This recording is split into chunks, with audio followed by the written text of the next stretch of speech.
င်္ဂလာပါရှင်ညီမတို့ Private Education နဲ့ တွားရန်ဘုတ်ကိုဝယ်ယူအားပေးနေကြတဲ့မိဟမေသစ်ကစတမာများအားလုံးကိုကျေးဇူးအထူးပဲတင်ရှိပါတယ်ရှင်မန္တလေး showroom ကိုတော့83လမ်း3435ကျမှာဖွင့်လှစ်ထားပြီးတော့ Google Map မှာလည်း Private လို့ရိုက်ရှာပြီးတော့အလွယ်တကူလာရောက်ဝယ်ယူနိုင်ပါတယ်ရှင်မှတ်လင်းလေးကိုတော့အောက်မှာဖော်ပြထားပါတယ်နော်ညီမတို့ Bright မန္တလေး showroom ကိုတော့နေ့စဉ်မနက်8:00နာရီခွဲကနေပြီးညနေ6:00နာရီထိပိတ်ရက်မရှိဖွင့်လှစ်ထားပါတယ်ရှင်။ညီမတို့ရဲ့ဆိုင်နာမည်အတိုင်းကလေးတွေရဲ့တည်ထွင်ဖန်တီးနိုင်စက်နဲ့အသိပညာမြင့်တင်ပေးနိုင်တဲ့ပစ္စည်းမျိုးစုံကိုလည်းရရှိနိုင်ပါတယ်ရှင်။ပညာပေးပုံရင်းနဲ့အသိပညာပေးစာအုပ်များပညာရေးဆိုင်ရာအယုံများလက်ကိုနဲ့တက်ဆင်ရသောအယုံများတောင်းသုံးပစ္စည်းများနဲ့ကလေးလက်မှုပစ္စည်းများ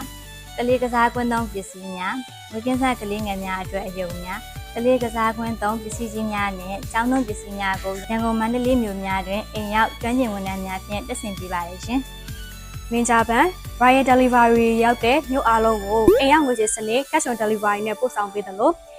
ထပ်ပါ Delivery Service တွေမရောက်ရှိတဲ့မြို့အားလုံးကိုလည်းကားဂိတ်ထိတာဝန်ယူပို့ဆောင်ပေးနေပါရရှင်။ဝင်းနေလက်ဆောင်ပဲဖြစ်ဖြစ်အမှတ်တရထိမ့်မဲ့နေပဲဖြစ်ဖြစ်လက်ဆောင်ပေးဖို့အတွက် packaging လေးတွေကိုလည်း free လှလှပပထုတ်ပို့ပေးနေရနော်။ဒီရက်ချိန်မှာပဲဖြစ်ဖြစ် delivery မမခင်မှာကြိုတင်ကြောင်းကြားပေးဖို့တော့လိုရနော်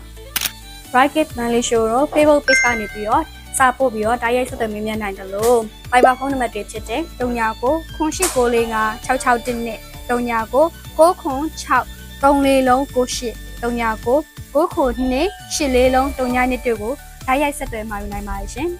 Bright ဟာဆိုလို့ရှိရင်တာမန်ရုပ်ဆိုင်များတော့မဟုတ်ဘဲနဲ့ကလေးတွေရဲ့အနာဂတ်အတွက်အကောင်းဆုံးရင်းနှီးမြှုပ်နှံမှုရှာဖွေနေတဲ့မိဘတွေနဲ့သင်ကြားရေးကိုပုံမတိုးတက်အောင်မြင်စေခြင်းနဲ့ဆရာဆရာမတွေအတွက်အမြဲတမ်းယုံကြည်စိတ်ချရတဲ့မိတ်ဆွေကောင်းအဖြစ်အမြဲတမ်းရပ်တည်နေပါတယ်ရှင်။